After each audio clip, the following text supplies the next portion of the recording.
नमस्कार साथियों, मेरा नाम प्रभात रंजन त्रिपाठी है और पेशे से मैं एक मल्टीनेशनल कंपनी में एज एरिया सेल्स मैनेजर कार्यरत हूँ, जो कि एक मेडिकल डिवाइस की कंपनी है। कविता और शायरी सुनने का शौक़ मुझे बचपन से ही रहा है। हाँ, लिखने में हाथ थोड़ा तंग है, पर कभी कभार यूं ही मेरी कलम भी चल जाया करती है। अब मेरी कलम कारगर तरीके से चल पाई है या नहीं, इस बात का निर्णय मैं आप श्रोतागण पर छोड़ता हूँ और अपनी लिखी पंक्तियाँ आपसे साझा करता हूँ। साथ ही सादर धन्यवाद देना चाहूँगा मैं सदीनामा की टीम को, जिन्होंने मुझे ऐसा महनी मंच प्रदान किया और एक ऐसा सुअवसर दिया जिससे मैं अपनी बात रख सकूँ। मेरी पहली कविता है चाय कुल्हड़ में और मिट्टी देश की। कुल 4 कविताएं हैं जो मैं आपसे साझा करूँगा। तो पहली कविता आपसे साझा करता हूँ। चाय कुल्हड़ में पियो, देश की माटी चूम लो। चाय कुल्हड़ में पियो, देश की माटी चूम लो। सौंधेपन का स्वाद मिलेगा और नशे में झूम लो। सौंधेपन का स्वाद मिलेगा और नशे में झूम लो। देश की माटी चखने का कुछ यूं जतन मैं करता हूँ। देश की माटी चखने का कुछ यूं जतन मैं करता हूँ। चाय बहाने से कुल्हड़ में ले लेकर मैं पीता हूँ। चाय बहाने से कुल्हड़ में ले लेकर मैं पीता हूँ। कॉफ़ी में अगर स्वैग है तो चाय में भी स्वाद है। कॉफ़ी में अगर स्वैग है तो चाय में भी स्वाद है। और मिल जाए जो कुल्हड़ में तो फिर ये लाजवाब है। और मिल जाए जो कुल्हड़ में तो फिर ये लाजवाब है। मिट्टी की ये सौंधी खुशबू नहीं है मिलती प्याले में।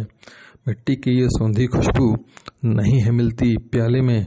और इसी बहाने देश की सेवा होती बैठे ठाले में। और इसी बहाने देश की सेवा होती बैठे ठाले में। कविता नंबर 2, ये एक सामाजिक परिवेश से जुड़ी हुई कविता है।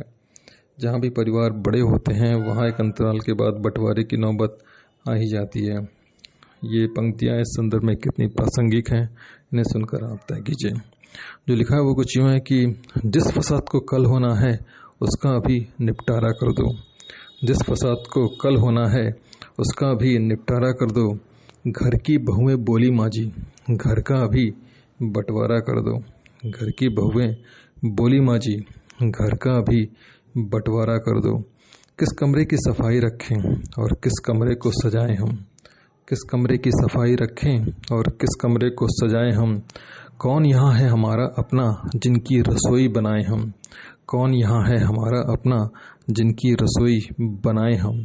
और जो भी पराए हैं यहाँ पर, जो भी पराए हैं यहाँ पर, उनसे अभी किनारा कर दो।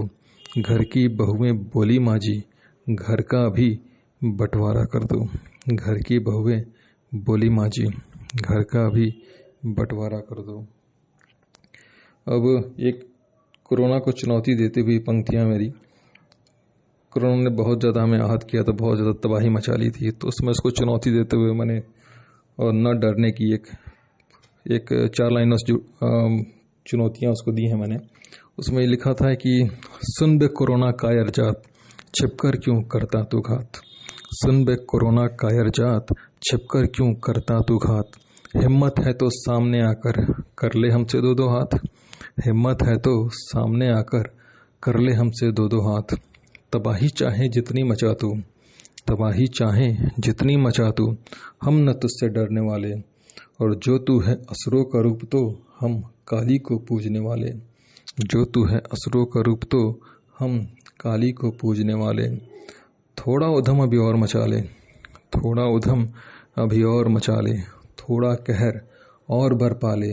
जीत हमारी निश्चित है और तेरा अंत सुनिश्चित है। जीत हमारी निश्चित है और तेरा अंत सुनिश्चित है।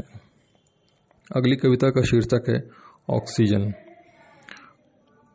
ऑक्सीजन की वैल्यू क्या होती है, ये कोरोना से ग्रसित लोगों से या कोरोना पीरियड से जितने भी लोग परेशान रहे हैं उनसे बेहतर कौन जान सकता है।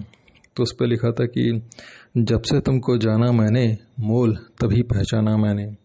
जब से तुमको जाना मैंने मोल तभी पहचाना मैंने।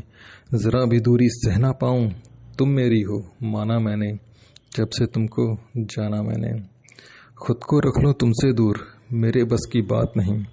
खुद को रख लूँ तुमसे दूर मेरे बस की बात नहीं, और जिंदा बच जाऊं दूरी बनाकर, इतनी भी औकात नहीं, और जिंदा बच जाऊं दूरी बनाकर, इतनी भी औकात नहीं।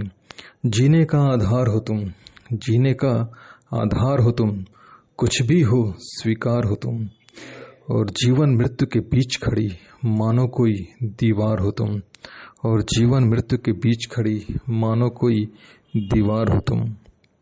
करीब आकर तुम मेरे लहू में जीवन घोलती हो, करीब आकर तुम मेरे लहू में जीवन घोलती हो, और तुम न मिलो तो लगे कि जैसे सांसें साथ छोड़ती हूँ, और तुम न मिलो तो लगे कि जैसे सांसें साथ छोड़ती हूँ। लेकिन मैं हूँ जानता, निकलोगी तुम बेवफा, छोड़ोगी तुम साथ मेरा, और ले जाओगी प्राण मेरा। निर्भर तुम पर मेरा जीवन, तुम हो मेरी ऑक्सीजन, निर्भर तुम पर मेरा जीवन, और तुम हो मेरी ऑक्सीजन। चलते चलते 4 लाइनें और अपने मुख्तसर से साझा करता हूँ। वो यह है कि कुछ देर की खुशी मिली तो मकसद भुला बैठा, कुछ देर की खुशी मिली तो मकसद भुला बैठा, जाने क्यों मैं खुद को ही दुश्मन बना बैठा, जाने क्यों मैं खुद को ही दुश्मन बना बैठा। और झूठ की बुनियाद पे खुशी हासिल तो कर ली, झूठ की बुनियाद पे खुशी हासिल तो कर ली, पर इस खुशी के एवज में सुकून गंवा बैठा, पर इस खुशी के एवज में सुकून गंवा बैठा। बहुत बहुत धन्यवाद।